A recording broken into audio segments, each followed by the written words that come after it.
WEMFradio.com. WEMFradio.com. Sweet. Hey, I'm Pat B. And I'm Adam Willis. And you're listening to the Geek Down here on WEMF Radio. Bob, you know, one of these days I'm going to record a new one. Like, this is WEMF, man. WEMF, get crazy. You know what? I'm going to rein myself. Or you could just do that right after every time and just keep it consistent that way. That'd be awesome, wouldn't it? I don't think so, but you can do it. Wow, thank you. Thank you very much. Ladies and gentlemen, welcome to another episode of the Geek Down here on WEMF. I am Pat B. To the side of me, I look at this dude standing 6'6" from parts unknown. Black Adam Willis, yo. It would have to be a different planet to be that tall. Yeah. How you doing, Pat? I'm doing okay, man. I'm not bad. I think you pull it off. Get you some platforms. Yeah, right. My limbs would be like pipe cleaners if I stretched myself out that tall. I don't know, man. The struggles you got to make to be a supermodel. Yeah, well. All right. Do what you got to do, yeah. Oh, jeez. You may see people fitting in the background. That's because we are not alone in house. I look across the table to the always spectacular and well-informed Mix Macabre. Sup? Hey. Sup? They're always very simply stated. What's up? Of course, keeping it sounding crisp and amazing, DJ Herbie Herb. Hey. And the man that you can attribute to you being able to see our smiling faces. I'm talking, of course, about Just Johnny. Yo. Hey. They can watch me eat the last bits of a donut. Yeah, we got donuts. They are watching. If you're into that, guys, there's some choice eating going on. Hey, don't sleep. We have varied audiences. All right. I'm not trying to kink shame. I'm just saying if somebody's into that, they should tune in and they can watch me eat. Choice eating. I'm trying to be demure. No, it's okay. We're nothing but demure here on the Geek Down, right here on WEMFradio.com, or you can also watch us like broadcasting live on twitch.tv/thegeekdown. And of course, you can catch us on social media. We're on YouTube, we're on SoundCloud, iTunes, all over the suckers. Are we all? We're on all that? Yeah. Yes, indeed, my friend. We'll give you all those links at the end of the show. But now, dude, we got an action-packed, fun-filled one for you. But we got some hard news to get out of the way. Yeah, what else is new, right? Yeah, but I mean, dude, hero of mine, I don't know about y'all's. It's very personal. My personal favorite Bond, Roger Moore, passed away. Yeah, he did. He was an old man. He was. Dude died 89 years old. I mean, it's still sad, but it's yeah. I mean, it's just like it's nice when it's someone has it's lived those their baby life. boomers now too. It's just like we're getting that time. Everyone's kind of just dropping. That's how it goes. You know, you get to that age. But he was your favorite Bond. That's he was my favorite Bond. He was my favorite Bond because I think he's the first one I grew up with. Yeah, it could be it. It's a very personal thing. Everyone's favorite James Bond. For anyone who doesn't know, Sir Roger Moore was an actor who was famous for playing, among many other things, James Bond, one in the long line. There's a show called Maverick, too. He was on Maverick. He was the Saint. Yep. Mm-hmm. And he was in The Quest with Van Damme. Yes, he did. Everyone's favorite. You know, I think that's actually titles. No, that's actually how I think I found out about it, because I think Van Damme posted a picture with Roger Moore from The Quest on his Instagram page. He's like, "Oh, I'm sorry to hear Roger Moore's passed." Because I was like, "What the hell? This is how I got to hear it." Because you're on the Quest fan message board. Yeah. Well, when Powers Booth died too, he did the same thing. So Van Damme's lost two villains and a villain and another character from one of his movies. Man. Next is going to be Tong Po and Chong Li. Right? Exactly. Yeah. Dude. No, Roger Moore did a lot of I won't say unknown stuff, but a lot of stuff that's kind of gotten lost over time. He did a lot of charity work. He did a lot of charity work. Yes, he did. Yeah, very, very, very. You have a particular favorite outreach? Man. I know he did a lot with UNICEF. He was actually one of their. He was like a male model too. You know what I mean? Yeah, that's what became hard to believe. Yeah, he was just a great looking dude. He was, but he always seemed kind of goofy to me. Yeah, and that's why I think people liked about him as Bond too. You know what I mean? It's either you're like a Connery guy, you know what I mean? It's more of that classic look, or you're just kind of more laid back, goofy Bond a little bit, which is Roger Moore. He was the longest standing Bond too. He was a hairy dude. Yeah, but Roger Moore, yes, he was. I think he did seven films. Right. The Spy Who Loved Me, Moonraker. Yeah. Octopus. I love. Just for the name. Yeah. No, he did several of my favorites. Oddly enough, two of them with Maud Adams playing two different people. Like, one of my favorite bits too was he acknowledged that he was known for playing James Bond and had a sense of humor about it, known for being the goofy Bond. Right. Did you you've seen Cannonball Run? Yes. Okay, remember his appearance in Cannonball Run? Yes. He comes up to these dudes and he's in the middle of the fight and the guy approaches him. He's like, "Hey, wait a second, I think I should warn you. I'm Roger Moore. Guy's like, who that? Yeah, it's so good. Yeah, I like George Lazenby too. You like and George not just Lazenby? to be like that guy, like, oh, I don't like the Geek Down disavows all know? statements made by Black Animals. No, I thought that was a great movie. I thought that movie holds up. I'm not hating on him. I know a lot of people have. Believe it or not, Lazenby is said to be the most like the books, direct old school James Bond. What people also don't acknowledge is that's not a good thing. No. Yeah. No. The James Bond in the books was a horrible guy, a mediocre agent at best, well, that's and a complete a-hole, racist, sexist. Well, I mean, James Bond, that's kind of a given. That's my problem with like the newer type Bond. They're trying to like clean him up so much. He's got to be this super spy killer, but they're like, oh, watch out for the misogyny. It's like, well, that kind of comes with the territory. You can't really for better or worse. It just is. I think there's ways to not include that. I think it has to be in there. Daniel Craig was doing pretty. I think it's just part of that character. It's like you have to kind of accept it to really like the Bond. Well, Roger Moore played a lot of that, but he played it for laughs, which I think was... that's a really good point. He definitely made it anytime that the Bond, if you will, was behaving in that manner. It wasn't done in a like, man, I want to emulate that. It was like, ooh, I don't know about this. Yeah, he's then he went and on the belly dancer and snowboarded on a ski from a snowmobile down a mountain. Oh, see, terrible. that's good. See, to me, like that's the Bond I love. For Your Eyes Only. That was a terrible movie. Yeah, I don't. My favorite aspects of Bond is the goofy stuff. I have to say, like my favorite aspects of Bond films was always the way over the top villains, but then way over the top Bond himself. Yeah, that came from Roger Moore. He's the one that had Jaws. No, that's what I'm saying. Exactly. He's the one that had Mayday, the ultimate super. Well, I was gonna say Super B.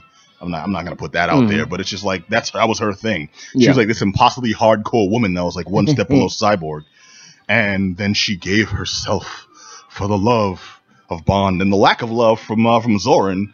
That may be also where we got Christopher Walken as the ultimate evil. And that was in the Lazenby one, right? No, that was no, it was. No, he was You Only Live Twice.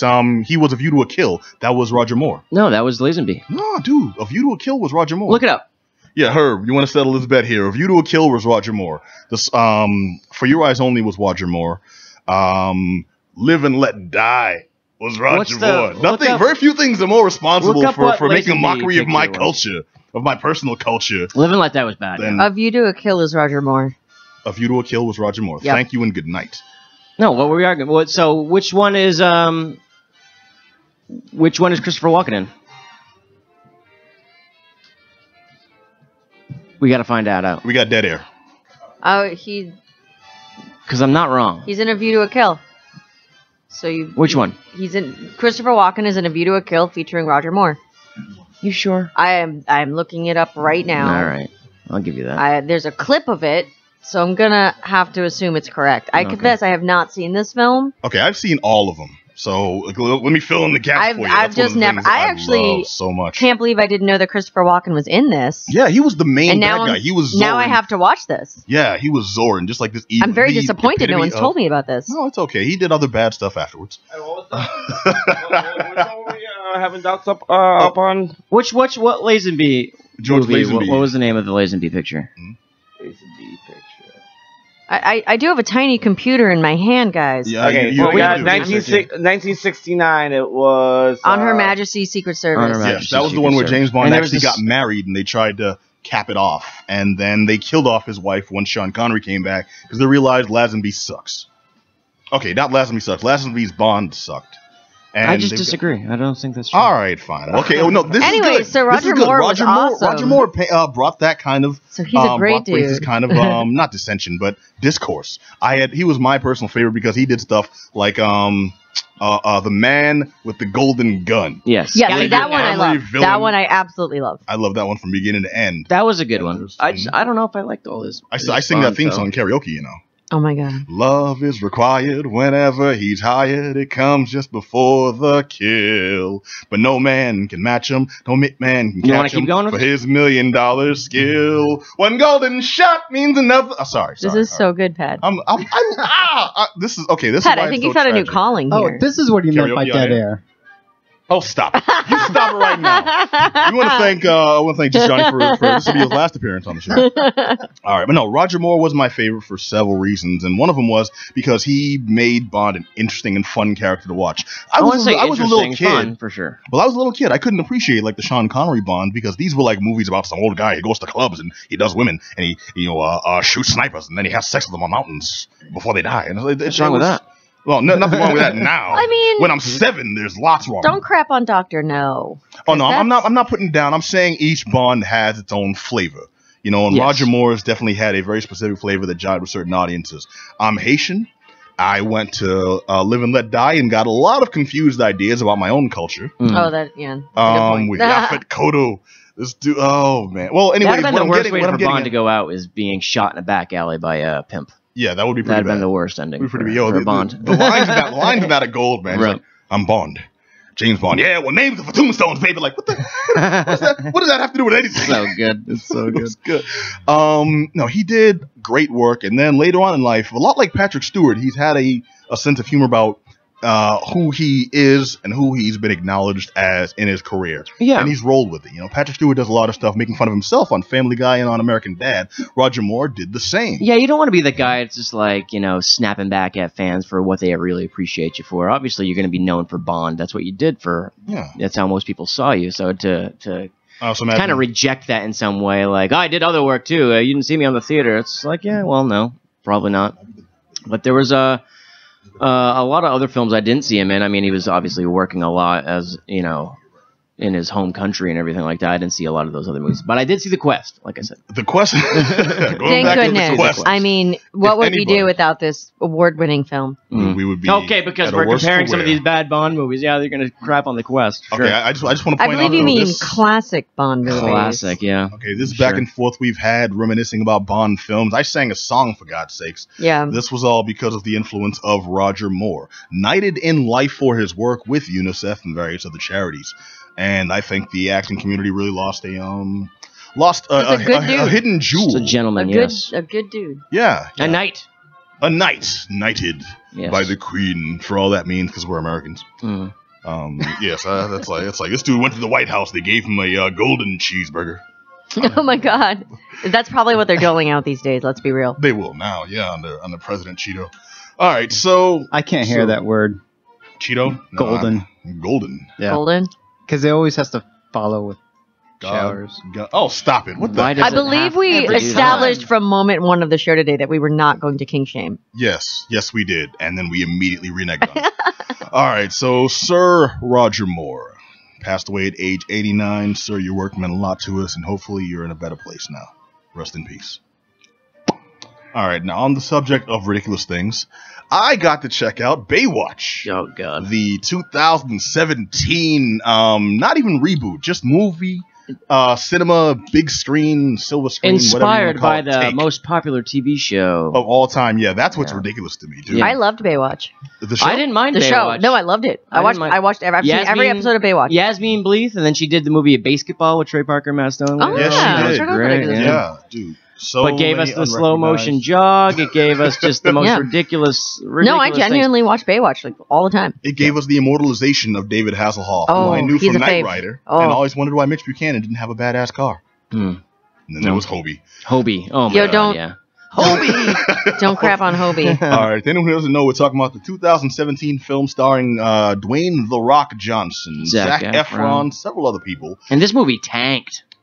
Did it now? Well, give it time. It just came out last weekend. No, we're talking it about tanked. The movie. Don't worry, it has time to tank further. It's $20 million under their expected box office. Now, how does this movie have a budget? They're on a beach in shorts. $70 million is what the budget was for the film, and it's projected to go about where? 40. The Rock's Catering? All right, Pat. So what was it even about? Like, I've watched the trailer and I still don't understand what this movie's about. It's about virtually nothing. You know what? Honestly, this could be a very long episode of the show. Which, if you're a fan, was not a bad thing. I'm super here for Zac Efron with no shirt, but like, it just literally seemed like it was about nothing. Well, dig this: lifeguard Mitch Buchanan, Dwayne Johnson, and a brash new recruit played by Efron uncover a criminal plot that threatens the future of the Bay.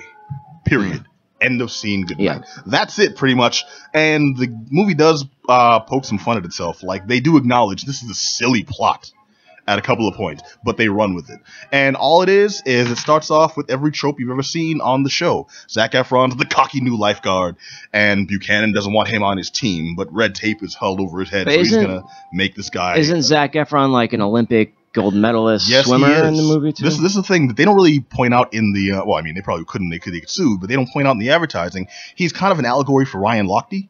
Right. You know, the Olympian that was... Broseph, moron. Yeah, that guy. But he's basically notorious for everything that Efron does in this movie. They take to a little bit of a So would you film say it's like extreme. terse cultural commentary then? I wouldn't say terse, but I would definitely say... Yeah, no. I don't think it's actually that clever. No, I'm joking. My thing is like, okay, so...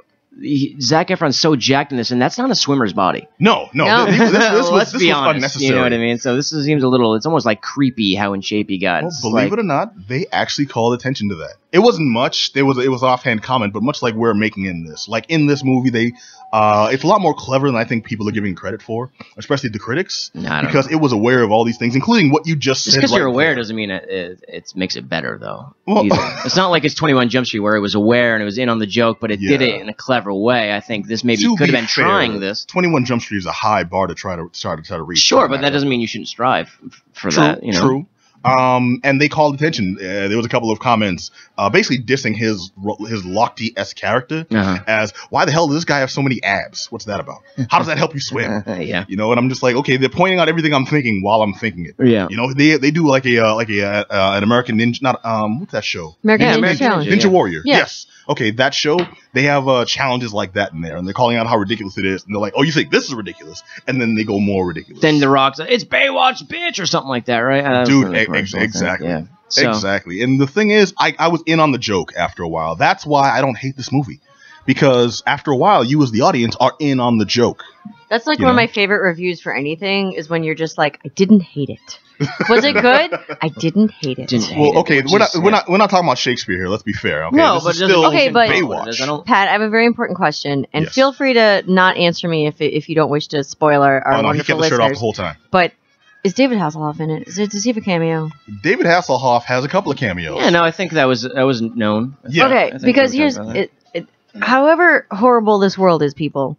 The year is 2017, and 2 summer movies have David Hasselhoff cameos in it. Yes, they do. And I just want everyone to appreciate the small joys in life, and that 2 summer movies in the year of our Lord 2017 What's the other have David Hasselhoff. What's the other one? Guardians of the Galaxy. Guardians of the Galaxy. All right. They're not good cameos. So I mean, it's just a cameo. You just squeeze them in there a little Him bit. eating that hamburger drunk on YouTube is the only Hasselhoff I need. All right. Well, about hold on, about Baywatch itself. Don't Hasselhoff, man. Oh, jeez. All right, we've gone so far off. Okay, about Baywatch itself. It's the movie that basically takes directly from the show. They stuck with the formulas, and I actually appreciated that.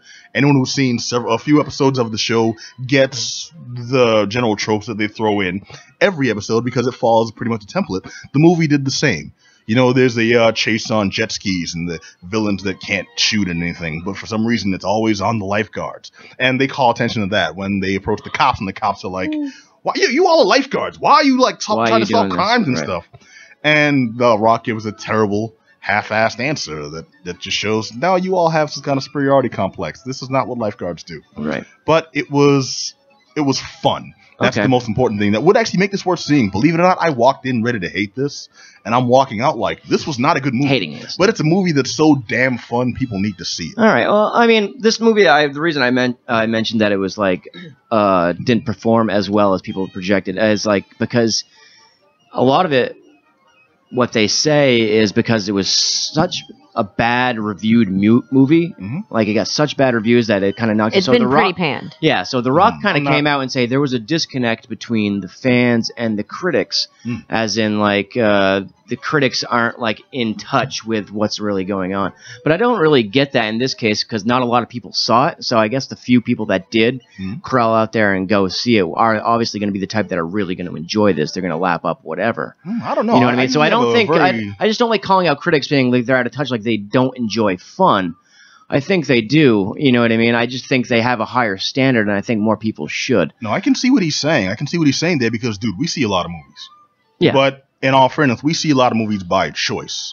Well- not all critics get to say everything they see is by choice. Well, a We good can turn example, stuff down. If you work for friggin' the Wall Street Journal, you're going to be assigned some crap and say, I don't want to see this, I'm going in hating. If these were cats that, as their job, not as a want, went in to see the movie to begin with, then they're probably going to go with a bias. I'm not making excuses for anything. Like I said, it's not a great movie. And I don't mean to cut you off. No, I don't I'll think let they're you gonna go. go. It's fine, Pat. Yeah. I was just going to say, to go back to an earlier thing we discussed on the show, you and I both saw Ninja Turtles 2. We both went into it saying, oh, this is going to be miserable, but we're going to force ourselves to watch it so we can talk about it on air. And we both walked out being like, you know what? It was pretty funny. And for what it was very well done. Mm-hmm. How would you compare that to Baywatch? Do you feel that for what it is, it's pretty good? Or are you just kind of defending it in the sense of, well, it wasn't crap? No, for what it is, it was actually pretty good. But I think the expectation was this is a movie that's based off of what was initially the most popular show, as you mentioned, worldwide. I just didn't think anybody was clamoring for this either. You know what I mean? Well, It no, just no, seems no. kinda I out of left wasn't field. asking for a Baywatch movie. This thing had its run, and then by the time they did Baywatch Nights, Yeah. garbage is in Can I full effect. say this too? Yeah. I have a little bit of a problem with like The Rock lately too. Everything I feel like don't like he The Rock? does. No, I do. I just feel like he's so big now, and everything he does is so on brand that he seems like, even though he's pushing this like authentic, grinding, work hard, eat your vitamins type of Hulk Hogan attitude, that it feels almost phony. You know what I mean? He seems so market tested and like safe and everything like Well, that. I don't know. I don't buy it anymore. Like it's almost annoyingly pandering. No, you know what I think? Because I remember when The Rock first started doing movies, when Dwayne Johnson, before we knew his name was Dwayne Johnson, when he started doing movies, and he was The Rock. But even I remember he got movies like what was Scorpion it? King? Well, before the Scorpion King, even he got movies like Walking Tall. Movies No, where that we wasn't. just The need. Scorpion King was the first one. Walking Tall came after. Scorpion King was the first one. Yes. Well, it's just movies. We need a random tough guy. Yeah. So we need just someone big with muscles who doesn't really have a lot to say. Look, I'm or a lot to always do. ready to smell what he's cooking, but Well, I think feel we've like come a long he's- way from Hulk Hogan in No Holds Barred in Suburban No, I Commando. think his look, movies are Suburban bigger Commando and is a better. gift. It is. Next you're gonna crap on Tropic Thunder. Oh, don't get me started on Tropic Thunder. Next, you're going to come out and say Tropic Thunder wasn't good. And I'm going to have to you leave. know what, man? What was that? What was that show he did? That was Knight Rider on boats. That's Tropic Thunder. No. Tropic Thunder Who are was we talking about? the one he did. It was Who are we one of talking those. It was about, one of The those. Rock or- No, Hulk Hogan. It was one of those daytime shows where like Knight Rider, when they had Renegade as a show, when they had what was it, Rising Sun of the show, when they had Knight Rider 2000 as a show. They did a lot of those. There were a couple of good ones. No, but there was you one don't- with Hulk Hogan. Something Hurricane. There was an H in there Hurricane. somewhere. Yeah, no, you're right. Maybe it was Okay. Hurricane. Some stupid name. Yeah, something dumb like that. But it was Hulk They had Hogan. the boat, and then the boat would shoot out the jet skis. Yeah. But you don't get what Because I'm they'd saying? get on the jet skis in the boat. Yeah, we've come a long Yeah. way from there. And the thing is, The Rock, he's fell into that role, but he's not trying to be Arnold's serious action star. He's not trying to be a dumb wrestler we threw in because we need a guy with muscles. He's trying to develop his own persona, and that just happens to be the obnoxiously likable kind of Right, He's a good dude. He's just a good dude, Pat. I think he's a good man, dude Pat. too. I'm just saying it just seems like it's, I don't know, it's just a little Well, too he's much just a for me. nice That, man. No, maybe it's that just the movies he ultra picks. like, the fans, you are the best, and it gets under my skin He's a a little likable gentleman. All right, we'll have Yeah, to but agree to he's disagree on this forcing that likability too much. He's feeding it. You want to see the dark underbelly of Dwayne The Rock No, Johnson. I just want to see some like honesty. You know what I mean? Get frustrated. It's No, I okay. think You know what I mean? it's, It's just, not everything you have to do is be the most brilliant, thought through thing Did ever. you ever You watch? can do- Did you ever watch Dragon Ball Z? No. Yes. Oh, okay. I think he's a lot like the Ox King now. Yes. Yeah. Oh my God. He's Yeah. pretty much This is gotta very be, on brand. Yes. Yeah, Which one he's was- got to be nice because Chi-Chi's father. Oh, Yeah. yeah. Yeah, because this Huh. dude's just ridiculously huge, imposing and stuff. He's got to be nice, or else they won't let him out of the house. Mm. I'm gonna keep this man under lock and key. And Now, SWAT another thing I surveillance. wanted to talk about, we brought up, is the ridiculousness of being this in shape for Yes. movies. Because Yeah, It's I getting brought- everyone insane. was. I brought it getting up like insane. everybody, and not just like you're gonna do a movie that's just you got your shirt off for the whole thing. You want to be in shape, you know what I mean? It's not like a new thing, but it's like it's getting to a point where everybody and any action movie is like ridiculously chiseled. Like I brought there's up, no reason Helen Mirren had to get all cut for Ridley right. Scott. I brought up John Krasinski in that movie, the 13th. Yes, you did. No, but it's a really good example of just like, it's why? unnecessary to the character, and it feels almost like this requirement where Right. we've moved into, we joke about like hypersexualization or whatever, but it's this really like, unrealistic But you have to what now. they're It is. doing. Chris Pratt got in shape for Zero Dark 30, but he lost a role because he wasn't in shape enough for I believe it was a G.I. Joe movie. They turned down G.I. Joe with Chris Pratt. I just because want he to wasn't in give shape. Chris And now Pratt a shout out though, because in this kind of toxic workout culture, that he is not only someone that has had to gain muscle, lose weight for roles, but he posts on his social media very realistically about it. He's not like, oh, I gained 60 pounds of muscle for a role. He posts pictures of himself eating a cucumber filled with eggs, saying how much he hates his life and diets Right. suck. But no, I'm just saying it's both humorous, but also a really nice thing to mention in terms of these really, really jacked actors who you only really see, like you see Zac Efron looking ridiculous or incredible, For whatever no reason. descriptor. It's But then someone like Chris Pratt is almost humanizing the process and Yeah. saying like, this is insane No, that and I I have was- to gain this muscle. It is. Thomas Here I am Jane- suffering. Thomas Jane posted back when they decided they weren't going to do the Punisher 2 off of his original Punisher with John Travolta.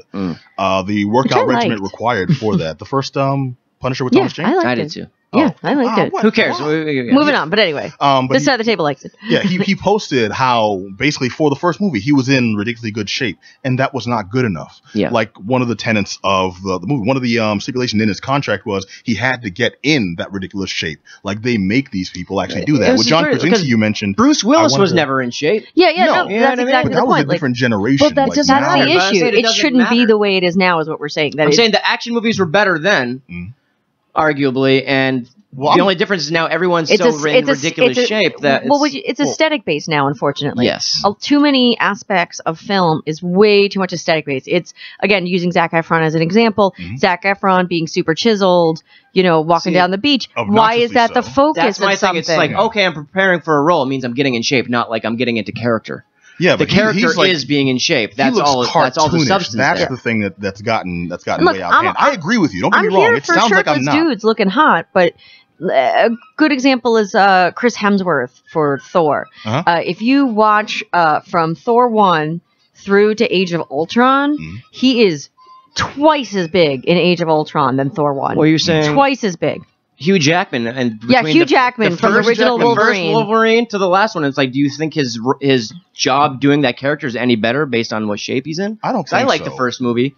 Probably was my favorite one out of all of them. It The didn't first have to. X-Men? Be, yeah, I didn't think he'd have to be that chiseled. No, Didn't make a but, difference. But I think it's as there's more exposure to these things publicly, the requirement gets more intense. Yeah, I'm just Like, saying it. no one probably had to why? be in that Yeah, level. question of is detail. why? Why? You know, What? it's What? just- Honestly, How I does wish it I had an affect? answer. Yeah. I really Dear wish I had an Hollywood. answer. I'm just saying Why? it doesn't matter. Like I'm not going to see these guys with their shirts off. It's cool to see how the superheroes should be in shape like that. I'm just saying like the superhero stuff I get. Yeah. Well, You know what I mean? I bring see up Captain Thor. America being in shape I get, but like it's like the John Krasinski for doing some crappy, throwaway action movie needs to like have 5% body fat or something like that. It's just a little bit ridiculous. Well, that was It a rare doesn't case make because he was anything. actually up for Captain America at the time. Yeah. But even then, the requirement immediately was I got to get in that kind of shape. Well, which then I they threw him understand. away You 'cause he's don't a bad you- actor. Yeah, you don't want to see. Could have been that too. Well, again, I real quick, I brought up the Same Chris one. Hemsworth as the example just because, like, you can put a side by side, and that's not a long time. Like, it's just what was Avengers, like 2008 is the Yeah. first Avengers, and then you put that up against Age of Ultron. It's really not that much time in between, but the size difference is Yeah. unbelievable. Well, what do you think they're? What do you Just think like they're looking doing? at his arm, it's just ridiculous that the way that they have these characters, does it make the character more interesting? No. And it's just so, again with Hugh Jackman, and it's just, I feel reflective of this aesthetics culture that applies both male and female actors, just, any presentation, just this weirdly almost uncanny valley that we're moving into aesthetics wise. Women have to be unbelievably beautiful. I mean, if you look at, Claire Danes is a perfect example of an actress that, looking back to like Romeo and Juliet, which is like 20 years old at this point. She was a beautiful girl. She was beautiful in that movie. Look at actresses around her age, like 16 to 22 in movies now. They're like supermodels, and it's unbelievable. Very much so. But they're playing the same character, but they would be playing like just a teen girl. Yeah, and it's just the way they look is unbelievable. We didn't realize, and a teen guy now would just be totally ripped, and it's like, what is happening? Well, there's differences in casting. When we were growing up, people that were teenagers. Well, that's what Adam's saying. That's exactly what Adam was saying. 35. One of the things, just to bring it back to Baywatch, with Zac Efron, is you look at him in what was that movie? 13 Going on 30? No, it was it was one of those body swap movies. Him and Matthew Perry. Oh yeah. I like that movie, and I'm blanking on the name of it. I forgot Matthew Perry was the 16 again. Yeah, 16 again. 16 again. Like that. And it went back to Efron. I really liked that movie. It was quite good. Yeah, he was an in-shape kid. But he wasn't now he's an in-shape young He man. wasn't insane. No, not at all. And then you look at him as an adult in Neighbors. He's in shape, but in shape like somebody who just really takes care of their body. Really, and they go to the gym a lot. It's not obnoxious. We've got a picture up right now, and it's him in Baywatch, and it's ridiculous. It's almost like someone took a magic marker and drew on his chest the abs. What do you have to do to get in that shape too? Like drugs. Obviously, yeah, exactly. And so it's just like we have this weird fascination with like drugs. If it's in sports, it's cheating, but if it helps you get a role, how is that not the same type of cheating and a different profession? Complete agreement. It's a different profession, but it's still like you're getting a competitive advantage over someone getting a job.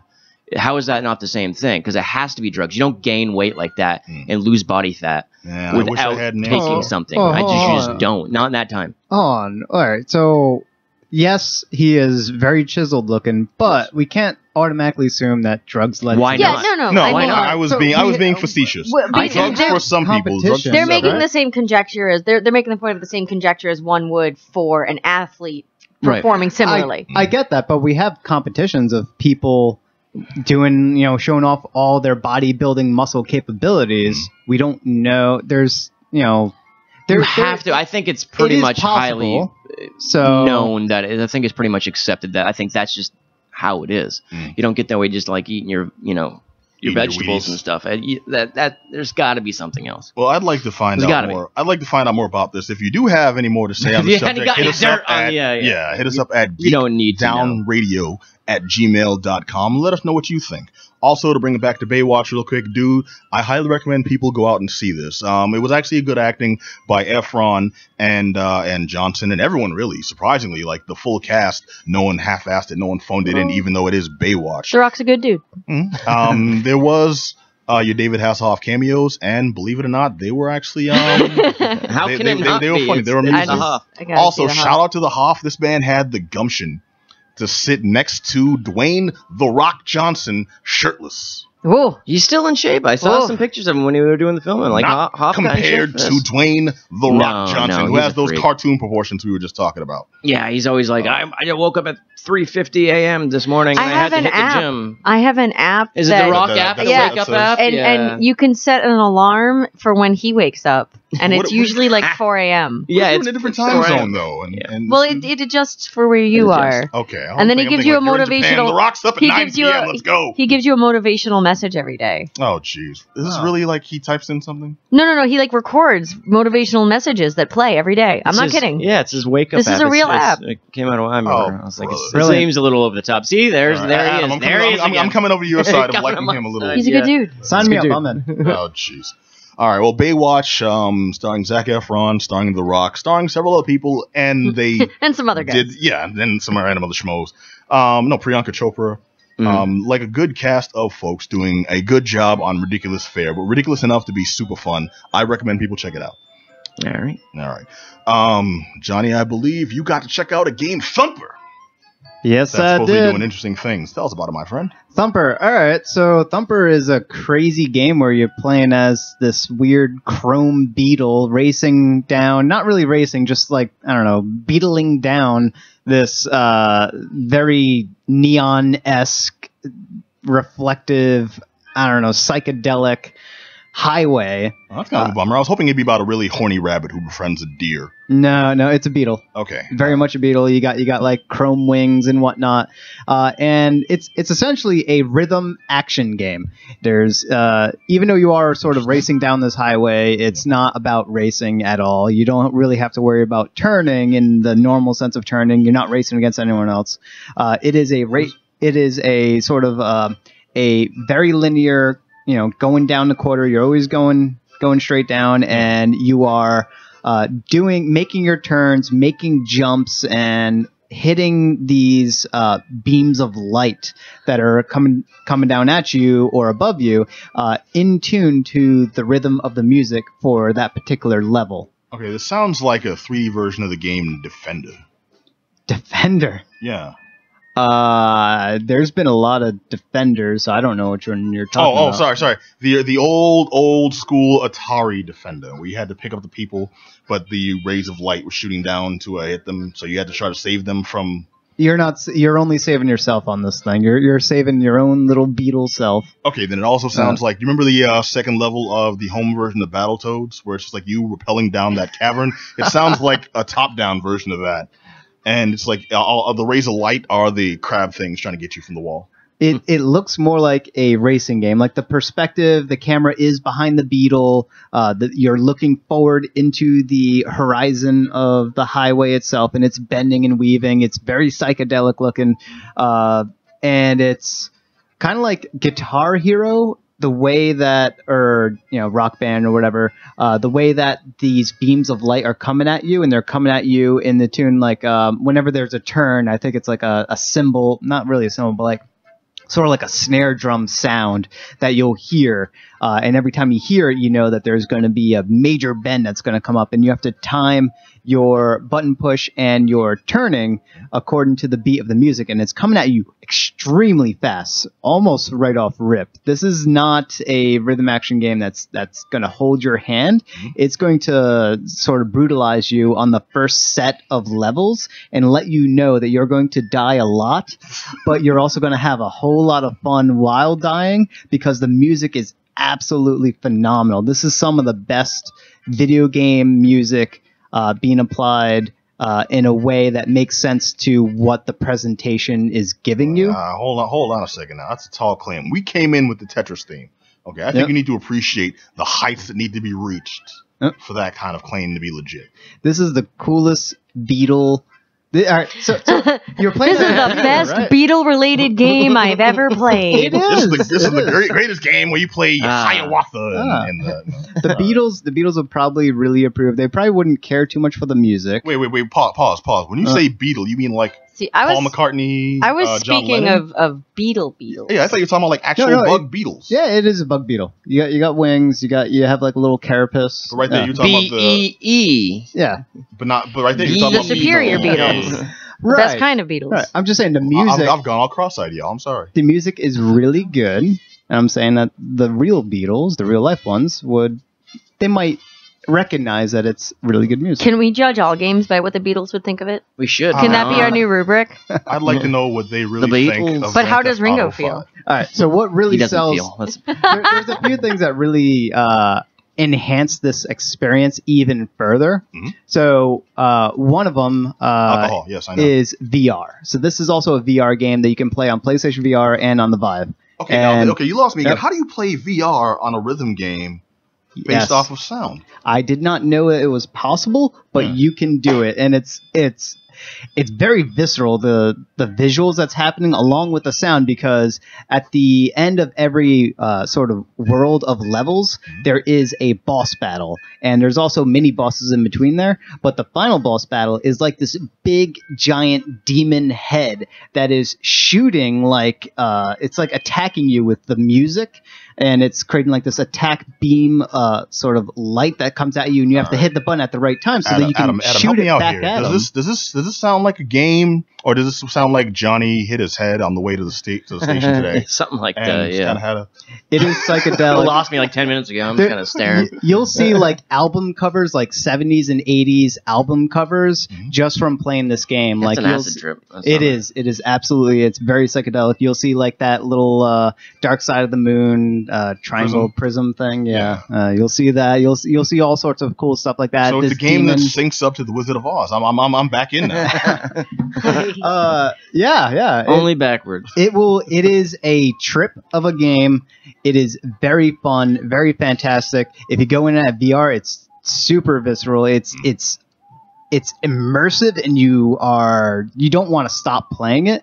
And it's also available on PC, PS4, PlayStation VR, and then it just came out on the Nintendo Switch. So Whoa. not only is it on all of those other things, and at first I was going to say that the VR experience is definitely the best one, especially for like Vive or something like that. But having it on Switch, having it portable is also extremely well done for this. The big problem with this game, and this goes with pretty much all other rhythm games You come down really quickly and then you need another fix. it's the latency that's involved with hitting the note at the right Hey, time. man, the game will come out when it's ready. Right, right. It's the gameplay latency. Oh, come on. That was like the cleverest thing I've... all That right, was good. fine. That was good. So with other things, if you're playing like when you're going through a TV, TV video input has latency to it, and that can throw off your button push where you think like, oh, I'm hitting the note on the beat, but then because of the TV latency and controller latency, and things that bad gamers like to complain, myself included. We least you're miss the self-aware, beat, we end up like dying or whatever because of that. But with VR, there's almost no latency, if any at all. And with the Nintendo Switch, if you're playing in handheld mode, there's pretty much no latency whatsoever. See, I wish that worked with everything. I'm currently, I'm still playing Assassin's Creed Syndicate, and the one challenge I have yet to like get over for my 100%, because I'm that a-hole, is the fight clubs. And the thing is, because of that same issue, sometimes it'll be easy to catch the rhythm, and other times it's like every time you press it, there's like a half-second lag before you do the move, and you constantly lose. And I'm not sure what the X factor is between gameplays, but that's like the one thing that's been holding up my perfect game. It can definitely trip you up. Like Dark Souls games have that type of thing where you need to be as precise as possible. Now, as I said, the VR version was the best, but now I think the Switch version is probably the best now, just because that latency is gone. You don't have to worry about it. Other rhythm games like Rock Band and whatnot, they'll have a timer thing that you can push the button as this sort of timer goes up, so that you can sync up the latency with what's happening visually, with what your button pushes are and what the music you're hearing. Okay, but this game doesn't do that. Yeah. And it needed to do that for the other versions. For the Switch version, doesn't have to worry about that. Okay. But so, for the other ones, it does. well, as someone familiar with various versions, it sounds like this is getting a recommendation. Oh yeah, absolutely. This game is. I showed this game off to multiple people, and I said, try this, and whether it be on VR or some other way, Try this and then maintain, man. Maintain. I started them off at level 1, let them have it. I didn't explain anything at all, and they just sat down, and I just watched them play it. And every single one of them played for more than an hour because they were just having such a good time, not even knowing what the hell was going on. But it was All right. Then. really So good. which version do you think stands out the most? Oh, Switch version. Switch version? Yeah. All right. Obviously, you sold Adam, so I mean, I think we can agree. Okay, so the game's called Thumper. It's available now. It's available now. It's $20 on all platforms. I say Switch version only because I don't expect most people to have VR. But if you do have VR, definitely get it on VR, whether it be PlayStation VR or Vive. But if not, if you want it on a console, if you want to be able to play it on TV, Switch. Absolutely. All right, cool. For the Nintendo Switch, Thumper. Thank you. All right. Also, if you want to share any gameplay videos, you can hit us up at twitch.tv/the Geek Down. Let us know it's good. Also, you can challenge Johnny. He seems pretty high on his high horse there. Yeah. About his skills in this game. My little beetle. All right, matey, I want to cover the point now. No, I'm sorry, I won't do that the whole time. Dude, I've been a big fan of the Pirates of the Caribbean franchise, and then I was jazzed when they said they were going to do a fourth one, and then I saw the fourth one, and I was far less enthused. And now I find out they have done a fifth one. Yes. Pirates of the Caribbean, Dead Men Tell No Tales. Starring Paul McCartney. Yeah, they actually couldn't get Keith Richards back from this one. Surprisingly, not because he's dead. No. Well, he's well preserved. He's not going anywhere. Absolutely. Yeah, true. That man should be hired by Smuckers. No, this one replaced Keith Richards with the Paul McCartney cameo. Yeah. And it was the most useless cameo since David Hasselhoff. Sure. How dare you? But Pirates of the Caribbean. I came out to have a good time, Pat. Feel so attacked right now. It's what I do. I ruin days. All right, but no, the quick rundown of this one, I'll get into it before I have the hardcore nerd out and venom spitting. Thrust into an all-new adventure. Prithee, continue. I refuse. Down on his luck, Captain Jack Sparrow feels the winds of all fortune, ill fortune blowing even more strongly when no, I can't do it. I gotta speak. Going all the way? When deadly ghost sailors led by his old nemesis, the evil Captain Salazar, escape from the Devil's Triangle. Dude, basically, they came up with a really shoddy premise to introduce somebody with Javier Bardem's accent. I do love... He's such a good actor. Yeah. Yeah, you know, he's Australian, you know. Shut up. He's not. He's not. He's the most Latin man ever. But honestly, it was a really shoddy premise and a reason to get him into the movie. Like, this role could have been played by anybody, and he adds nothing to it. Javier Bardem is a really good actor. But I think by now the franchise has gotten so stale that even if you bring in somebody with his like clout, with his prestige and acting chops, it still can't save it. No, I didn't see this new one yet, but like isn't that the plot of the Davy Jones stuff? Like I'm just really confused. Like isn't that exactly the same crap as Davy Jones? Not quite. This one makes Davy Jones and his crew more like the Blackhawks in DC. You know, he's a pirate captain that's cursed a lot like Barbossa's crew was in the first part of the Caribbean, Curse of the Black Pearl. But if they CGI is cheaper now. CGI is cheaper, and they went balls to the wall with it in this. Yeah, that's what that seems to be the main difference there. But imagine if Barbossa's crew, instead of being self-serving, was on a quest to rid the world of all pirates. You know, here's what got me too, because that's the premise of the movie. Basically, this pirate crew is hunting and killing pirates and pirate crews, and they're sending messages to all of the pirates. Meh. You know, I'm coming for you. Meh. And the captain has a personal vendetta against Jack Sparrow, and part of it is an origin story for Jack Sparrow in flashback form. And no, man's correct, because unless you're a hardcore fan, which, believe it or not, I was for a while. No, I was too. That's what I honestly, I haven't even seen the fourth one because I just felt like the third movie wrapped everything up nicely, and I was like, all right, I don't want to watch this franchise get milked into oblivion. Yeah, don't do it to yourself. Do not. If you this like is the first one. not. It's definitely losing popularity in America, but overseas still, this is it's so big. Dude, that news so bumps me it out made like because that $200 means- million overseas just in this weekend. Because that means we may see more of Captain Jack Sparrow Maybe, and his goofy yeah. flailing ass I all think over this sucker. It's definitely not, like I said, not as popular here, but over there it's crazy. I don't know if that's enough to make another one, but I've been surprised before. So. Well, They got to pay for that remodeling of the ride in Disney World. Jeez. You know what? Depp needs to buy more wine. Yeah. Johnny Depp needs that wine. You know what's dumb about this? This movie, I think, was designed by committee for super fans who want to know details of everything. And by everything, I mean, why does Jack Sparrow wear that hat? Well, we're going to throw in Does a it few address scenes in his an origin story open of the hat. syphilis sores on his face at all, or no? Because I'm not kidding, guys. If you fun Jack Sparrow fact, kids, if you pay attention to the circle-shaped mark on his chin in the first movie, between the first movie and the third movie, it grows larger because it is a very obvious syphilis mark, which also would explain his squoobly behavior, if you will, as it affects the brain. I am not kidding about this. No, this I is believe very, it. That's why very real. We've got like a dead silence in the room. I know. Fun fact. Yeah.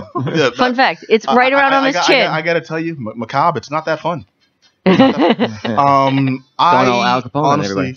I honestly am tired of seeing Jack Sparrow at this point. This movie was actually a solid platform to introduce a new character, or at least a couple of new characters. Because if you're familiar with the Curse of the Black Pearl, the first one, And anyone who doesn't know, it went The Curse of the Black Pearl, Dead Man's Chest at World's End, On Stranger Ties, and now Dead Men Tell No Tales. All of them just pirate sayings, except for The Curse of the Black Pearl. The first one kind of came out of nowhere, and I really enjoyed it. I was like, wow, yeah, this the first is one really, was a really surprise. good. And then, I was the honestly, first movie I ever saw in theaters more than 3 times. Yeah, Really? The first Pirates of the yeah, Caribbean. and it was it was great. fantastic. The other ones just got way too convoluted for me. It was just like way too much story, and like there was this some one is fun, no but different. yeah, that's what I was thinking with this one. I wasn't really excited about it at all. But this one introduced Dead Men Tell No Tales, introduced a new character, the son of Elizabeth Swann and doggone it, it's I know it. and Will Turner, yes, Will Turner. and young Will Turner. Orlando Bloom. And this could have been an entirely new character with his own, like, characteristics, persona, and quest.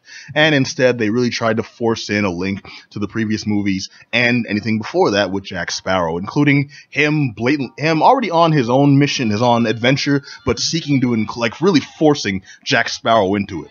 On purpose. Love. Like, that's where you get the How sense. long is this? It sounds like a Sounds 5-hour like movie. yeah. Believe it or not, it was only 2 hours. Only. Like, it's advertised as 3 for some reason. I'm not sure why. The but prior it was, ones were pretty long, right? Yes, Yeah. they were. They were extremely long. So someone just probably hit Oh, Control enough Z. of that, yeah. Con- No, it's called editing. Yeah. Man.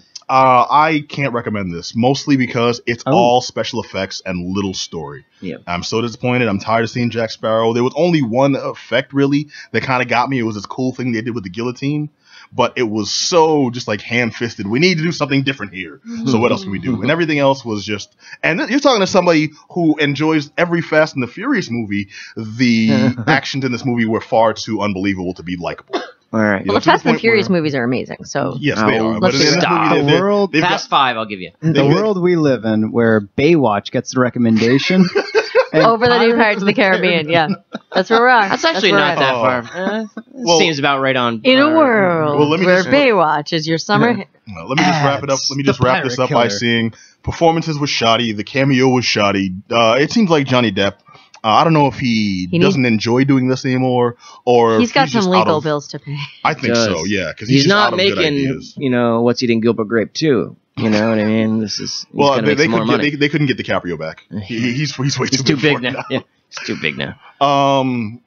It's Pirates of the Caribbean, Dead Men Tell No Tales, starring Johnny Depp, Javier Bardem. I honestly can't recommend this one, Good. just because it stopped being interesting 2 movies ago and they kept going. You're right. And I will say, just as a last bit of interesting tidbit there, at some point, remember, Davy Jones had like the Kraken as his big monster. Yeah. Barbossa had an army and Calypso.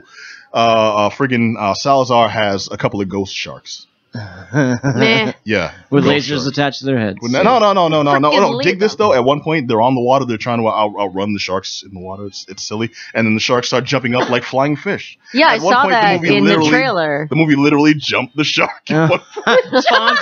Fonzie's leather jacket pops out of the water. That's what they're actually hunting for. They open a treasure chest, just the Fonz's coat. And on that note, Yeah. don't go see it. Yeah, Dead Men Tell No Tales, pass. All right, now the latest in the Justice League installments, the latest installment in the Justice League, I guess franchise run, because there've been several series trying to do just this, is Justice League Action. Yeah. It's the new Cartoon Network show that's mostly available online too. But dude, it's basically just another attempt to introduce new generations to the Justice League characters: Batman, Superman, Wonder Woman, and then going beyond there, like And of all the course- previous shows should have. John Constantine. And Constantine going Justice League Dark. Zatanna I with didn't Dr. see that Fate. episode, but Uh, I'm really jealous. I'm probably gonna go. Oh no, it's perfect, it dude. It you was- missed out, my friend. There's a couple Okay. of them. It was the best use of John Constantine I have seen DC do in years. Here's why. Because the show is clearly meant for like that 7 to 14-year-old sweet spot. Yes. And they took John Constantine, who is like a super, he's a gritty dude and all like supernatural forces. And they had it where he hardcore was chain smoking. he was talking foul mouth. in a really exaggerated British accent, and Batman's just like, oh well, he was hit with an accent exaggeration spell.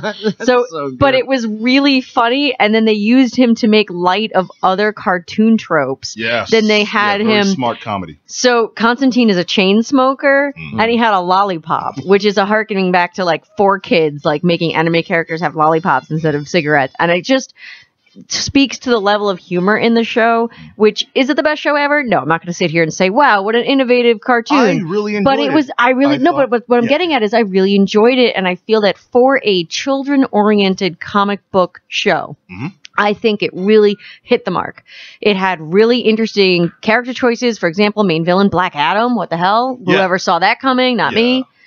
That one surprised me because they've been trying to paint him. They've been trying to paint him as a villain, as like the anti-hero that everyone likes, type of thing. For Well, they're really years playing now. up Shazam in this, so Yeah, they have to, but that was like a big thing, and I'm glad they didn't stick to that. I was afraid, since that went on for a few episodes, that it was going to be one of these, and the entire series is about, you know, one ultimate baddie. yeah. and No, the it other had also kinda really good like mix of Thundercats focus. and Really good Mumra, mix of some focus crap, on you know? characters. Really good mix of like there wasn't too much Batman. Oh, it's all Superman. Oh, it's all Wonder Woman. I mean, it even had Plastic Man in it. Like it really, they brought some great characters. I love Plastic No, Man. but that's the point. Yeah, name the last cartoon he was in any major capacity. Plastic Man was so, like I was saying, they did great work with a lot of these characters, including even introducing the like, you know, BDQ. Steppenwolf. Yeah, Swamp team Thing shows members. up, guys. It's Swamp like, Thing. I was just having such a great I was gonna time. say if Constantine's there, he's gotta be with his old buddy. His old buddy, you know. But Swamp Thing's his buddy? Yeah. Well, they had- Constantine That's a long story. originally showed up In in Swamp Thing, comic. He has a tattoo of a tree on his butt for No his good kidding. buddy Swamp Thing. Swamp Thing has one of the coolest logos. the style of the font and the Swamp Thing text looks good. Well, I like they it. John things like Constantine does not have a introduce- tree on his butt because he's good buddies with Swamp Thing, but he does. Y'all should look into that, guys. So Readers, Drunken Night and listeners Reno, out there. This sort show of. also introduced a lot of the classic voice actors we know. Really great voice. Sean Astin was the voice. It's unbelievable. Sean Like Astin. That's they got Sean Astin, Crispin- not John Astin. No. So they had Crispin Freeman is one of the voices, which for those who are familiar with a lot of anime shows, he's been doing voices for 20 years. I mean, really, really great voice actor, and it just really interesting choices. Mark Hamill, back as a few people, not just the Joker. That's and of what I course like. Kevin Conroy, of course, Of as course, well, Batman. he's got to be Batman. I mean, I don't think you're allowed to do it anymore without him. I like Diedrich Bader. I like Diedrich Bader's Batman. But he was quite good. But the point is that it has really strong voice acting. Like none of that weird, Yes. goofy, like, oh, understand why this character sounds so dumb. Like, no, everyone sounded great. But also like Why really does Lex Luthor sound? fun choices, like Booster Gold, like just really fun choices of characters. Yes, that's the thing I like. This did a better job of what Justice League Unlimited tried to do. Yes, by making opportunities. it didn't feel like people were shoehorned in. Like you get to a point, you know, let's just put it this way, like Booster Gold shows up and he's waiting to have like a little sparring session with Batman, but it makes sense that he's there and it makes sense he's kind of like a witty jock, and I'm here for it because it wasn't like, oh, and here's a cameo, and it felt pretty coherent. No, I agree. While I laughed having because this is my thoughts DC's exactly. while having DC's large amount of characters, especially those affiliated with the Justice League, you know, you don't see him too much so far, but, you know, Green Lantern shows up at one point, really just to help them out building something, but it just had a really Felix good, Faust was there. yeah, but it just had a really great feel to the cartoon. My only negative with it really quick is just the art style was a little confusing to me at some points because certain characters looked, you know, more realistic, more comic book-esque, if you will, and then others have almost cartoon faces where like characters such as Shazam, a couple of child characters, and even some of the villains get these eyes that are very like just black dots with eyebrows where they weren't as well drawn as other characters, and the art style choices were just a little confusing. Like Wonder Woman, for example, looks very, very young in this. Yes, she does. They all kind of have that almost kitty.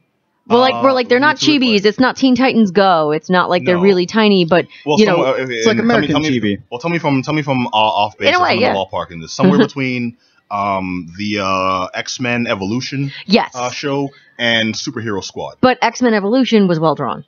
Yes, it was. No, I'm just making. Whereas this, of the. I almost feel like this show is, from what I've seen of it so far, it was better than its art style, if you will. That the show was better written than the art style given to it. I concur. One thing I really got was this show was fun as hell, but not like cutesy. We're gonna throw in a lot of unnecessary jokes and not take the material seriously. Good banter, yeah, good banter, but not like weirdly child pandering. Correct. There was prestige in this. This was something. It had John Constantine in it. Like, you know, an 8-year-old that watching this is not like, oh, it's my boy. Well, I also appreciate how they use the DC universe. Not a lot of shows do. You know, you get a show with Batman. Oh, it's gonna have Batman's friends in there. Who? Well, we got Superman and Wonder Woman. All right, who else? Swamp Thing. Superman and Wonder Woman. This one, yeah, exactly. Yay. This one had Swamp Thing. The villains were Mongol. The villains were freaking, Mr. Mind. That was really cool. Well, he fought Brainiac again, then he fought Lex Luthor again, then he fought Brainiac again, then the Joker, then Brainiac again, then Lex Luthor again. Like, no, they varied it, and I dug the crap out of that. I appreciated that very much. Dude, as a DC fan, this is something I highly appreciate and highly recommend people check out. And I'm not a strong DC fan. I'm much more of a Marvel fan. And even with my specialized and limited knowledge of DC characters, I found it quite enjoyable. Dude, awesome to hear. Adam, you are the surprisingly silent. Yeah, I didn't get a chance to get a word in, and I didn't need to. You guys basically covered everything that I probably would have said. You did do a little dance, so that was good. I didn't watch a lot of them. I got check out a few, but it was definitely fun. Absolutely. So, like I said, you guys covered everything I probably would have said. So, just don't really need to say anything else. All right, cool. Thank you very much, dude. Justice League Action. Well worth checking out. Absolutely, Herb. You hear that? My man. All right. And this has been the Geek Down here on WEMF Radio. I want to remind you all, catch us every Monday nights, 9 p.m. right here, or watch us live on twitch.tv/The Geek Down. Also, look us up. We're on YouTube. We're on SoundCloud, iTunes. You search The Geek Down for all of them. We're the first result that comes up. Hopefully, you'll check us out there. Find us on Facebook, like us. Find us on Twitter. Follow us, all that good stuff. And we will catch you all next Monday night. But until then, I want to leave you all with good night, farewell, my dear. Well, I'm trying. I was about to hit the high note. Sorry, James Bond is here. Roger Moore, rest in peace, sir. And this is the Geek Down. We'll catch you all next week. Until then, be excellent to each other. Peace.